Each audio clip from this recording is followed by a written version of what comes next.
Sending positive vibes and special greetings to everyone. I am Kamal Nandan.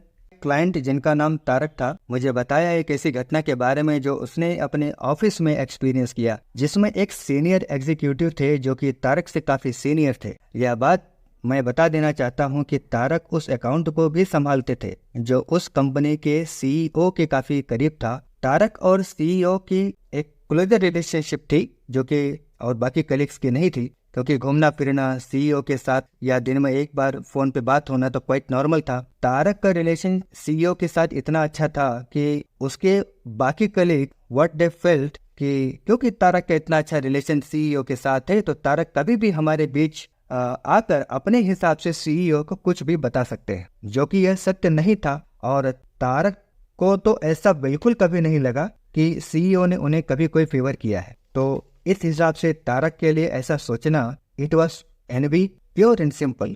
यह जानना जरूरी है कि तारक के रिलेशन बाकी के सभी कलीग के साथ अब वैसा नहीं रहा जैसे पहले था। और आश्चर्य वाली बात यह है कि तारक को कभी लगा ही नहीं कि उसके कोई कलीग उसे नापसंद भी करते हैं।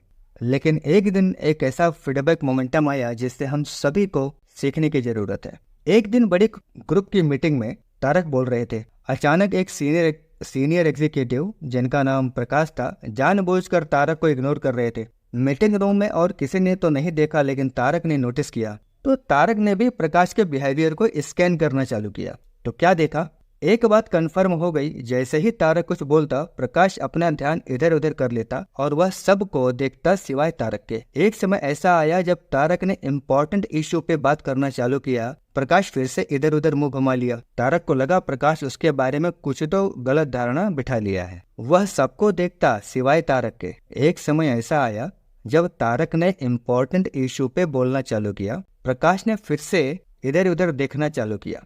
तारक को लगा प्रकाश उसके बारे में कुछ तो गलत धारणा बैठा लिया है। That is where it hits him the most. Tarak ने मुझे बताया कि प्रकाश के पास वो सारी पावर थी, वह मेरा कुछ इनिशिएटिव को ब्लॉक कर सकते थे, बट आज क्या हो गया ये समझ से परे है।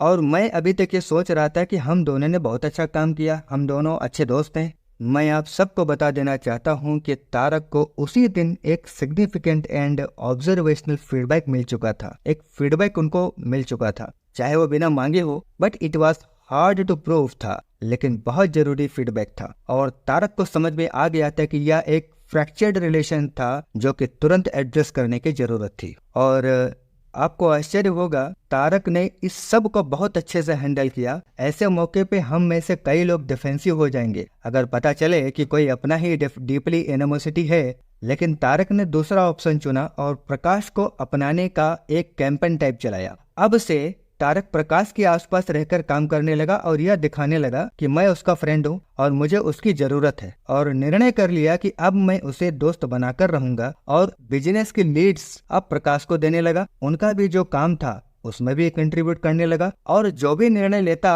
प्रकाश को जरूर मालूम होता। उनके आइडियाज लेने लगा और इस उम्मीद में कि अब वह इग्नोर नहीं करेगा। 1 साल लग गया तारक को, लेकिन this excellent behaviour converted into working relationship. हालांकि यह रिलेशनशिप साथ में शैंपेन खोलने टाइप तो नहीं थी, बट प्रकाश अब तारक को नफरत नहीं करता था। More importantly they work together. यह मैंने आपको इसलिए बताया कि एक फीडबैक फ्रॉम वन पर्सन, चाहे आप मांगे या ना मांगे, अच्छा लगे आपको या ना अच्छा लगे, लेकिन यह फीडबैक कहीं अच्छा था एक फॉर्मल फीडबैक से। My dear friends, not all feedback comes from the asking people, some of the best feedback comes from the what you observe. Every day people are giving feedback to us. You need to pay closer attention to them and therefore redesign, relaunch yourself.